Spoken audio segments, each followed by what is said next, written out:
Olé pelo Mundo. Oferecimento Supermercados BH, onde o que é bom custa pouco. E Cappuccino Três Corações, 20 anos com você. Bom dia, é o Olé pelo Mundo chegando na tela da Band. Beijo super especial para o interior do estado de Minas Gerais, que agora passa a acompanhar o Olé pelo Mundo. Bom dia, Júnior Brasil. Super bom dia, Dimara, para você e para os nossos amigos. E um Olé pelo Mundo mais do que especial. Um convidado ilustre, o torcedor do Cruzeiro, tem muita saudade desse jogador. Para muitos, Mosquitinho Azul. Mosquitinho Azul, você sabe quem é. Para quem não conhece, vai saber já já. E uma dica, hein? Quem mais ganhou títulos com a camisa do Cruzeiro? Conta pra gente, Dimara. Então vem com a gente, o nosso convidado de hoje, Ricardinho. Prazer estar te recebendo aqui no Olé pelo Mundo. Claro que a gente está no lugar que ele conhece super, que é a Toca Una, a casa do Ricardinho aí durante 11 anos no Cruzeiro? Mais ou menos 10 para 11 10 para anos. 11 anos. O prazer é meu estar aqui com vocês. Passei minha adolescência toda aqui na Toca, foi uma época muito boa, dá muita saudade. O Ricardinho tinha um treinador, Enio Andrade, que todo mundo se lembra. Para mim, o grande treinador que eu tive a chance de conhecer na minha vida, conheci vários outros, mas eu digo sempre o seguinte, o Enio era um treinador à frente do seu tempo, né? O que a gente vê de moderno hoje, o Enio já fazia na época. E aí eu queria começar contando uma historinha que quando o Ricardinho subiu para o profissional, o seu Enio chamou a imprensa que cobria a Toca e eu já fazia a cobertura da Toca e falou assim, gente, deixa eu te dizer, o menino é pequenininho, se vocês ainda chamaram ele de Ricardinho, não é bacana. Mas ficou mesmo Ricardinho, né? O senhor ainda era muito inteligente. Eu, quando jogava na base, jogava de meia, tipo meia mais ofensivo, para atacante assim. E eu, corpo franzino, e eu tinha dificuldade, porque os marcadores altos, tinha muita dificuldade. Aí o Suênio me sugeriu jogar de volante, que eu tinha essa facilidade de sair com a bola. Só que eu recebia a bola de frente e eu tinha dificuldade para girar. Mas quando eu recebi de frente, com visão, era melhor para mim. Você tinha condição física muito boa? Tinha condição física boa. E daí ele me mudou de posição. E daí eu até estranhei, falei, será que eu vou jogar de volante mesmo? E daí foi dando certo, eu fui pegando a posição. Mas já era o volante moderno, né? O que saía para o jogo, que tinha essa facilidade. Isso, porque tinha aquele rótulo, né, dos volantes não saber sair jogando, isso, ficar plantadinho, mais defensivo e tal. E daí foi começando a melhorar.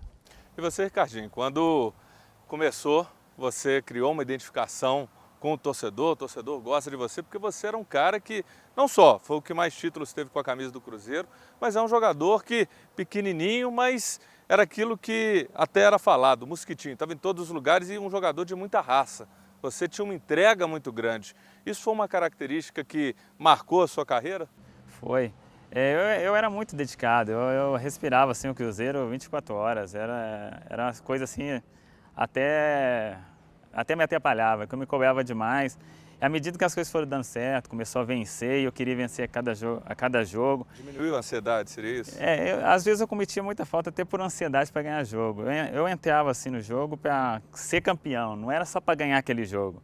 E por isso às vezes eu sentia um pouco eufórico demais e daí cometia falta e tal, mas aí as coisas foram... Mas todo mundo se lembra que isso só foi porque você tinha muita vontade e acho que o pessoal entendia isso. Não era A violento, relação com o Cruzeiro. Você chegava junto, marcava firme, né? Isso. Era forte. E aí juntou o Fabinho ainda, que gostava também.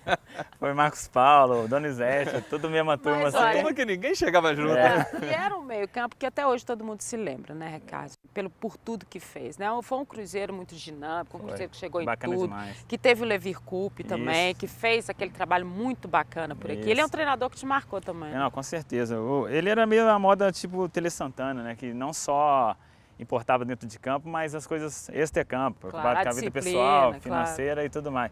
Ele é um treinador que dificilmente o time que ele pega vai mal em competição, que ele sabe agregar assim, valores, sabe as características dos jogadores e sabe usar muito bem isso. E juntou jogadores que queriam vencer, que é importante, e daí as vitórias vieram e títulos começaram a acontecer, isso foi tudo somando. E títulos não faltam para você, né? A gente pega quando fala, você é o jogador que mais conquistas teve, mas qual que foi o mais especial? Foi contra o Palmeiras mesmo, a Copa do Brasil, pela circunstância que todos falavam, o Palmeiras já é campeão, já compraram o chopp e tudo mais. Foi esse o grande momento, aquele grande título? Esse da Copa do Brasil de 96 acho que é inesquecível para qualquer torcedor, qualquer pessoa que eu encontro na rua.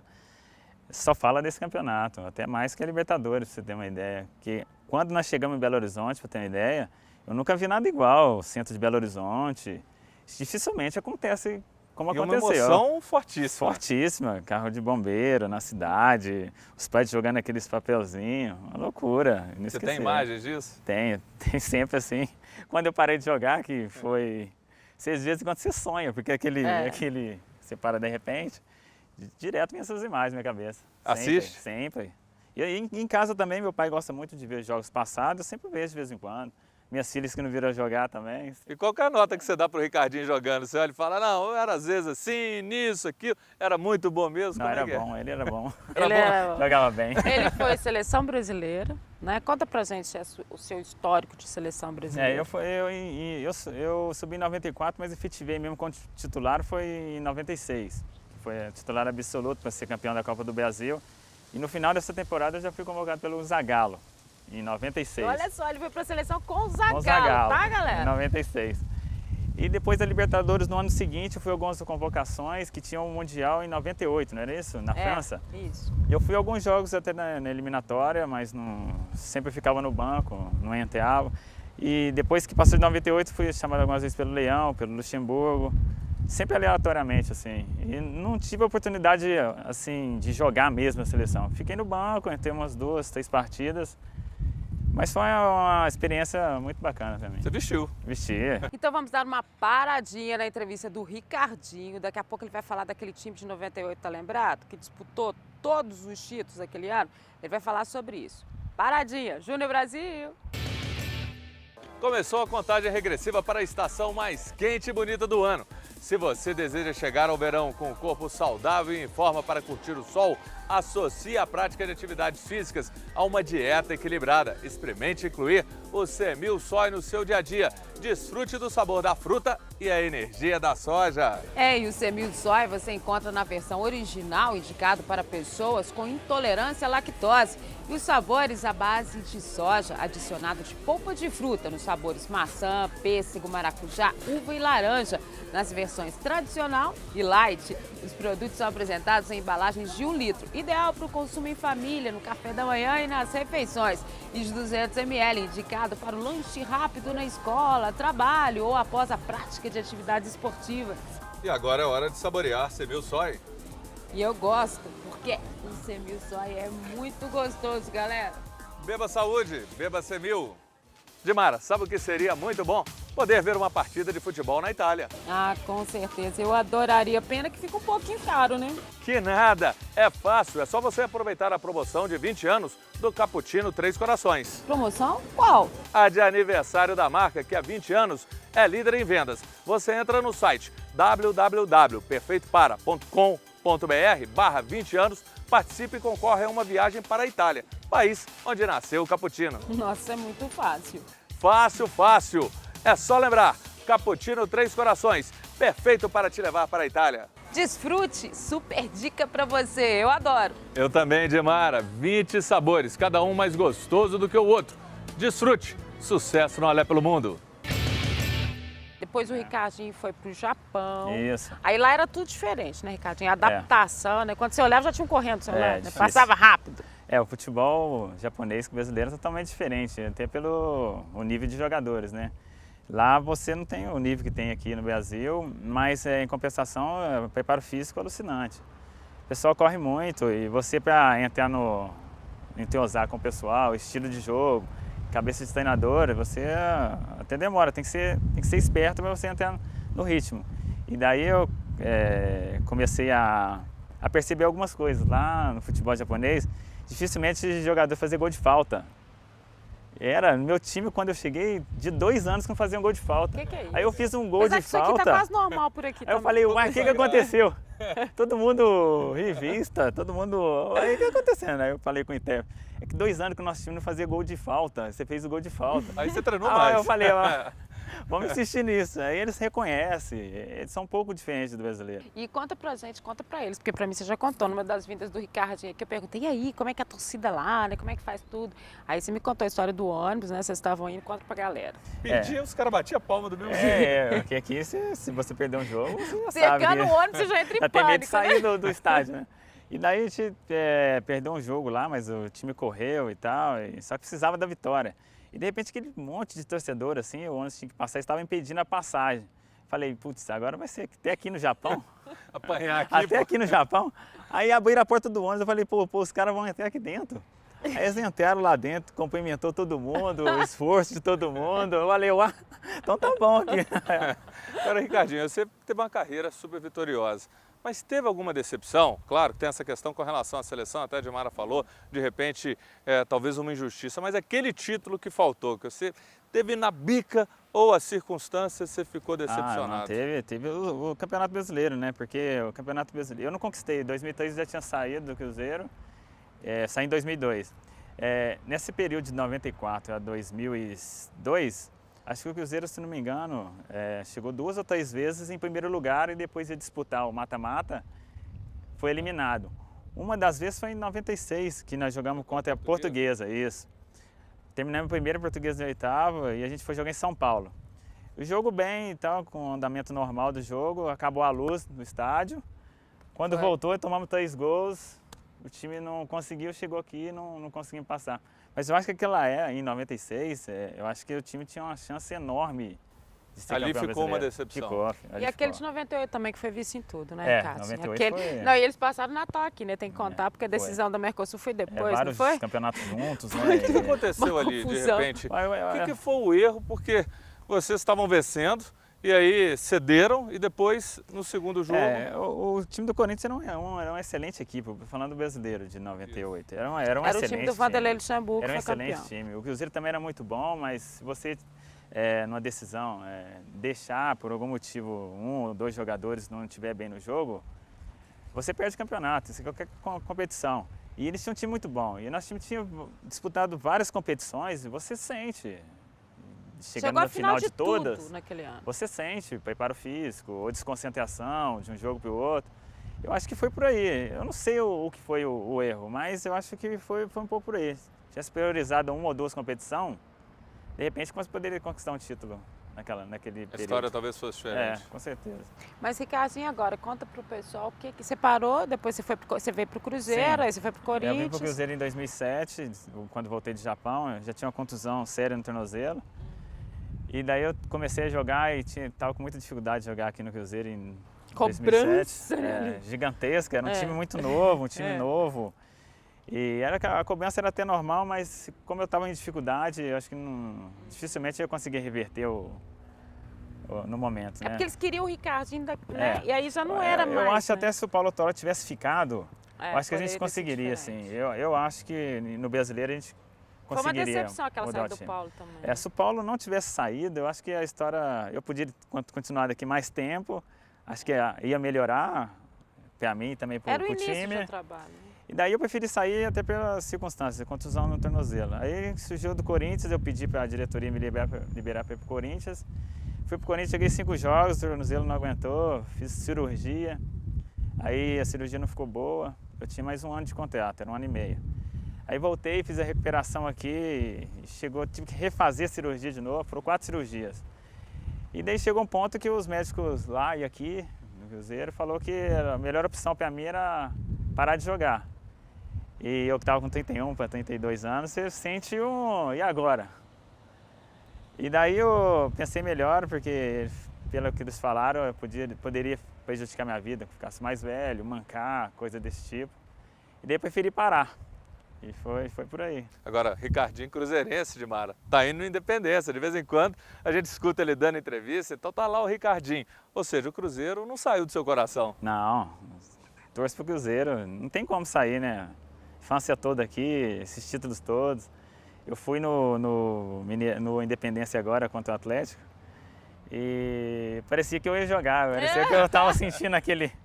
Porque você sente, você conhece o que é aquilo. E é mais difícil assistir ou jogar? Mais difícil, é muito mais difícil. O coração acelera, a hora que saiu o gol, pulava igual torcedor. Eu falei, o que está acontecendo comigo? Agora, bacana. Ô Ricardinho, a gente adorou ter você aqui, porque é sempre uma cobrança do torcedor, né? Saber de você, o que aconteceu, aonde você está. O Ricardinho está morando em Belo Horizonte, segue a vida dele aqui normal, com a família, com as filhas. Não é isso? Está por aqui e é aqui que é a sua história. O pessoal sempre me cobra muito na rua, porque você não aparece e tal. Acho que muitas das vezes é culpa minha. Eu fico bem reservado e tal. Também, não, e não falo com o pessoal. Mas agora... Estou indo de Independência agora, tô indo... Vai encontrar o torcedor lá. Encontrar o pessoal. Ricardinho, obrigado, valeu Beleza. demais. Tenho certeza que o torcedor adorou esse papo, adorou te rever. Obrigado. Eu também adorei te ver. Sempre, sempre. Tudo de bom para você, beijão na família. E olha só, galera, vamos girar com o Olé pelo Mundo? Tem muito mais por aí, vamos lá. E o Olé pelo Mundo de hoje dá boas-vindas a um novo parceiro, isso mesmo, estamos em Caeté, a 45 quilômetros de Belo Horizonte, agora com o Tauá Resort Caeté. Seja bem-vindo, um grande abraço para a família do João Pinto Ribeiro, a Elisete, o João, a todo mundo que vai fazer parte do Olé pelo Mundo. E o Hotel Resort Caeté é o local ideal para você e sua família se divertirem e também relaxarem. Aqui você encontra um super atendimento com a equipe do Tauá Resort Caeté. Muito lazer, parque aquático, boliche, salão de jogos, kids club, espaço baby, quadras, academia, boates, bares temáticos, spa, fazendinha e monitores para brincarem com seus filhos. E a incrível J-City para os meninos aprenderem brincando. Apartamentos confortáveis para você relaxar e ter aquela noite de sono. Mas se quiser se divertir, tem o Scott Bar e a boate. Além de tudo isso, uma comida deliciosa em restaurantes agradáveis, cercados de muito verde. Venha se divertir no Tauá Resort Caeté. Telefone 3236-1900. 3236-1900. Estamos nos supermercados BH, onde o que é bom custa pouco e tem sempre um pertinho de você. Aqui você encontra de tudo. Qualidade, melhor preço, tudo que a dona de casa precisa aqui nos supermercados BH. Vamos conhecer um pouquinho mais dos supermercados BH. Nos supermercados BH você encontra produtos de perfumaria, shampoos, sabonetes, hidratantes, linha infantil com as principais marcas para seu filhote, ração para cães e gatos. Compra pesada do mês, arroz, feijão, tudo com preço pequenininho, pequenininho. Biscoitos deliciosos de diversos sabores e marcas. Padaria, com os mais gostosos pães e também laticínios, queijo e presunto, tudo com preço pequenininho. Supermercados BH, onde o que é bom custa pouco. Hortifruti, com grande variedade, tudo fresquinho, carnes e bebidas, tudo isso você encontra em um Supermercados BH pertinho de você. Gostou? Esse é o Supermercados BH. Vamos girar, vem dica por aí. Cappuccino Três Corações, como você toma? Pra mim é perfeito pra namorar. Ela só pensa em namorar. Ela só pensa. Chegar em casa, quentinho. Ela só pensa em namorar. Ela só pensa em namorar. Cremoso, cheiroso. Ela só pensa em namorar. Cappuccino Três Corações, irresistível. Me aguarda, Carlos Augusto. Hoje tem. E o Olé pelo Mundo já girou e nós estamos nos estúdios da Rádio Esportes FM 94.1, a nova rádio do Grupo Bandeirantes de Comunicação. E eu e Júnior Brasil estamos muito felizes porque nós estamos sendo recebidos por um colega meu agora da rádio, mas que na verdade tem uma história linda nesse futebol mineiro, no futebol brasileiro. A gente estava louco para trazê-lo, né, Júnior, para que ele pudesse contar essas histórias todas para a galera do Olé. Verdade, Judimar, ó, jogou no América, jogou no Grêmio, jogou no Atlético, jogou no Cruzeiro, na seleção brasileira, fez um gol horroroso no Lazaev. Então, o homem tem uma história e foi dos chutes mais fortes que o mundo já teve. Éder, o homem bomba. Obrigado, Éder. Bom dia, galera. A gente não pode falar o que estava falando em off aqui, né? Eu quero falar o que a gente estava falando em off. Não, aquilo ali, poxa. Então, aqui, só para não deixar curioso, nós vamos falar de futebol. Telespectador, só para não deixar curioso, quem foi o grande concorrente de Renato Gaúcho, dentro e fora dos campos? Não, o Renato até, acho que há uns 2 anos atrás, né, ele falou que o cara que ele respeitava aqui no Brasil era Éder Aleixo, né? Agora, Ele é muito brincalhão, é porque ele é meu amigo, meu irmão. Por quê? Respeitável em que área? No futebol, né? Apesar de jogar pela direita ou pela esquerda, poxa, a gente sempre, né? E o primeiro jogo do Renato na Seleção Brasileira, eu estava presente, eu ainda jogava na Seleção Brasileira, foi em Goiânia. E o Renato realmente é meu amigo, eu gosto muito do Renato. Sem dúvida, é um cara muito bacana. Mas não vamos falar de Renato aqui, não. Vamos falar, né? Vamos falar do seu Admara. Eu tive esses dias, a Admara também, nós gravamos com o Alves. E eu falei, o Alves era bonitão, era cabeludo, teve fã-clube, meio para ajudar o amigo. Você não, você conquistou, arrasou corações. Você e Renato, vocês fizeram uma história bacana demais, muito bonita dentro de campo. Mas arrasaram corações fora, né, Éder? Ô, Júnior, deixa eu te falar. Eu não estou fugindo, não, mas você falou do Alves. O Alves, coitado, o Alves está andando assim, tá fundo, tá raso, tá fundo, tá raso. O Alves é meu amigo. O Alves é um cara, um abração pro Alves aí. Mas, sem dúvida, dentro de campo eu aprontava muito. Até porque eu fui expulso várias vezes. Eu estava falando com você ali também que eu fora de campo, eu sou uma pessoa tímida pra caramba, mas dentro do campo eu confiava nos meus companheiros, por isso que eu fazia aquelas confusões todas, porque eu confiava nos amigos para me ajudar. Qualquer confusão, não era só eu, não. Eu batia todo mundo, eu apanhava todo mundo.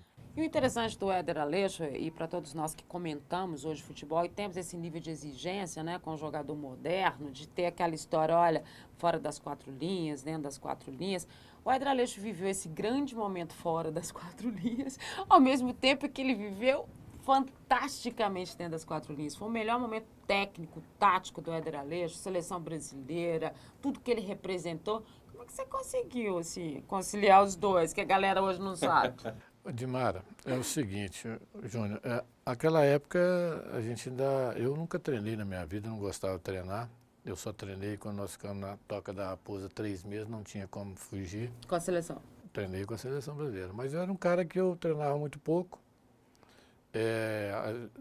Treinava muito pouco a parte física, mas o que eu tinha de melhor, que era bater na bola, eu fui um cara que eu sempre fui o primeiro a chegar. O treino era 8h30, 7h30 eu já estava tomando café com o pessoal.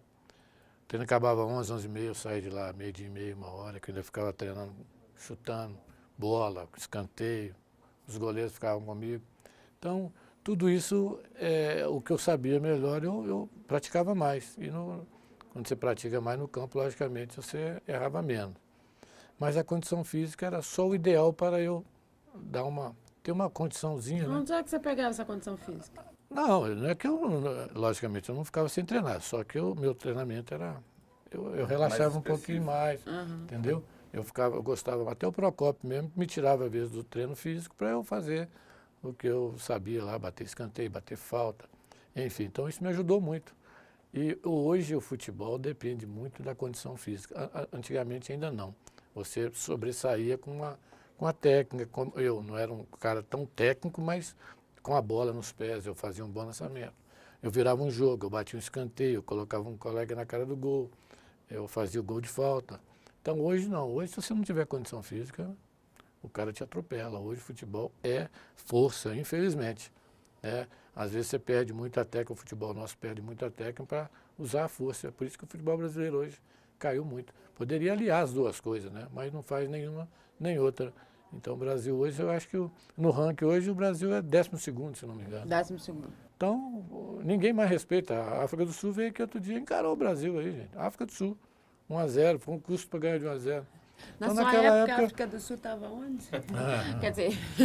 Então, a gente fala assim, mas é gostoso falar, porque na minha época, no meu time que eu jogava, o Atlético tinha 4, 5 caras que arrebentava, né? O Cruzeiro da mesma forma, o Corinthians, o Flamengo, enfim. Tanto é que a seleção de 82, 3 jogadores do Flamengo, 3 jogadores do Atlético, então isso era bom demais. Agora você, Éder, é uma história muito vitoriosa. No time do Atlético, você obteve título com o Cruzeiro, jogou num Grêmio forte, num futebol romântico, e seu futebol rodou o mundo.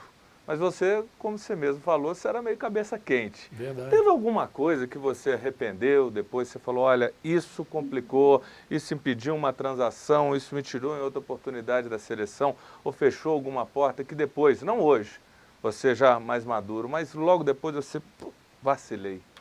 Dia 1º de abril, dia da mentira. Dia 1º de abril. Só podia ser no dia 1º de abril, né? Dia da mentira. Eu fui expulso no jogo da seleção brasileira e fui cortado da seleção. Então, 86, né? 15 dias antes eu fui cortado. Um baque. Mas sem dúvida. Era a Copa. Era a Copa do Mundo do México, né? E eu perdi essa grande oportunidade. Eu acho que foi a única coisa que realmente eu sinto assim que me prejudicou muito. O resto não, o resto eu acho que era aquela coisa de juventude. Você nem imaginava que isso ia acontecer? Não. A consequência? Até porque tinha acontecido um caso do Leandro Renato na seleção brasileira e qualquer ato de disciplina era... E não foi nem o Tele que me cortou, não. Já estava no... Já estava agendado. Ele era um dos marcadinhos. A única coisa que eu fiz, eu liguei para minha mãe e falei, mãe, tô cortado na seleção brasileira. Não sei o quê. Mãe, tô avisando a senhora que... E ninguém me falou, não. Eu fiquei sabendo depois por jornal aí, à noite anunciou.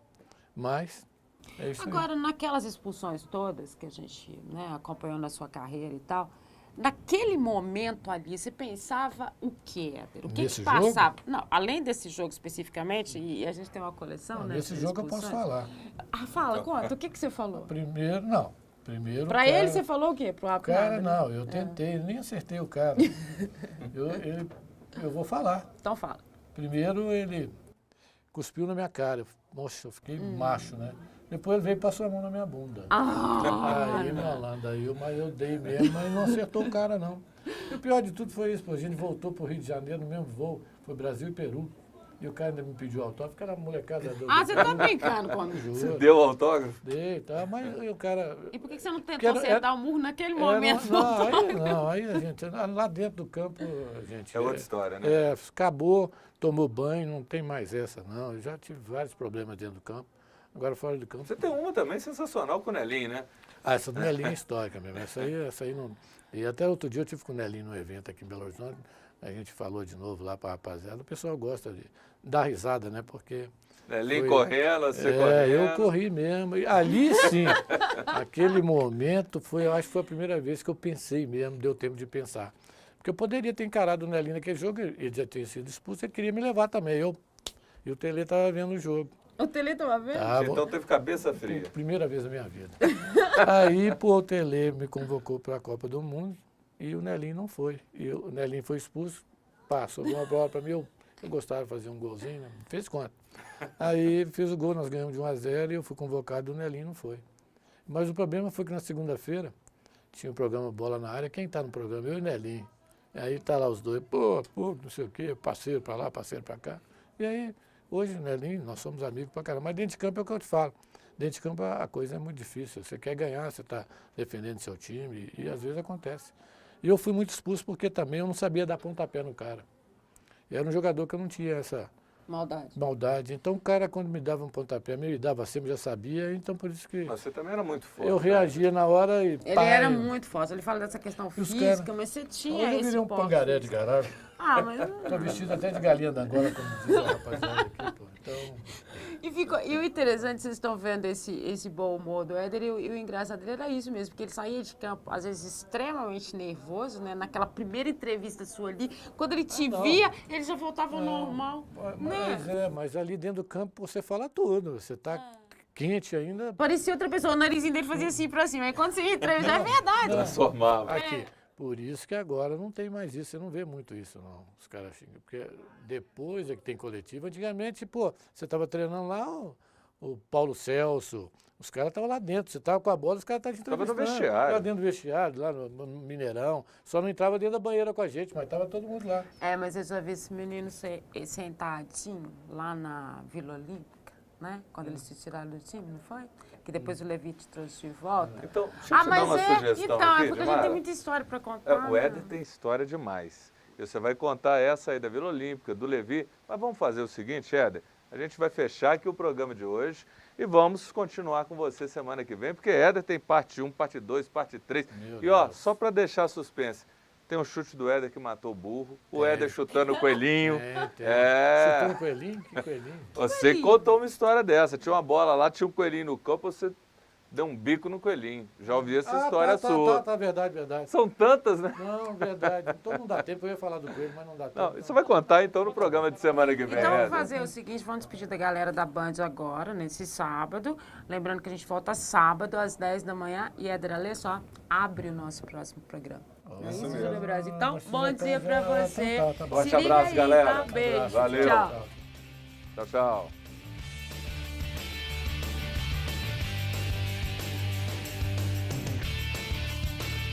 Olé pelo mundo. Oferecimento Supermercados BH, onde o que é bom custa pouco. E Cappuccino Três Corações, 20 anos com você.